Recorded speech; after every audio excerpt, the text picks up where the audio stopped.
But Adam, habits are one of the three Yes. characteristics. Number 2 on your list here, I'm looking, limits. Limits. What do you have in mind when you say the successfully financial person has limits? Well, three things where I look at limits. One, obviously, is credit card limits.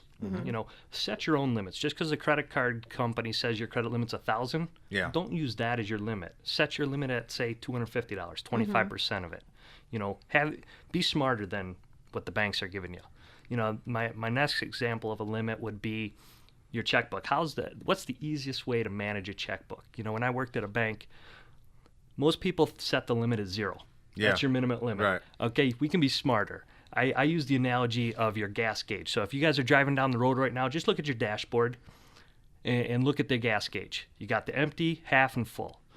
If you don't ever want to worry about money, or you worry about running out of gas, you fill the car up to full and you burn it down to half and you refill it. Right.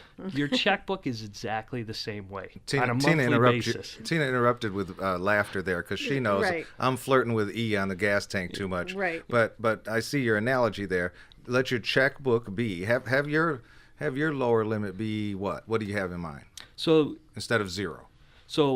Bare minimum, make it $100. Yeah, bare minimum. Okay. Bare minimum. When I worked at a bank, every day there's always mistakes. There's always errors or cap, and a lot of them are under $100. So if Yeah. you at least build in that $100 cushion, you're going to not have overdraft fees. That can add up to well over $100. So Yeah. you can pay the bank $100 or you pay yourself $100. Yeah, I prefer myself. And Good. when it Good comes to these limits, that's the point to a budget, right? I mean, you're going to have to live inside of limits to make sense of your future. You can't just spend it every dime that comes through, because many of us are spending more than we have. We call it credit card debt. We call it, getting enslaved to owing people money. That's not good living. No. But getting it inside of limits, that's the point to a budget. Correct. A budget is just a grouping of limits. What am I limiting myself to on recreation expenses? What am I, when you make a budget, you're setting up a lot of limits. How much am I going to spend on groceries,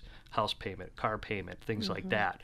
And you're doing it because you're building a future. American Dreamer, you can get there from here if you have the right kind of habits of saving money, setting it aside. If you have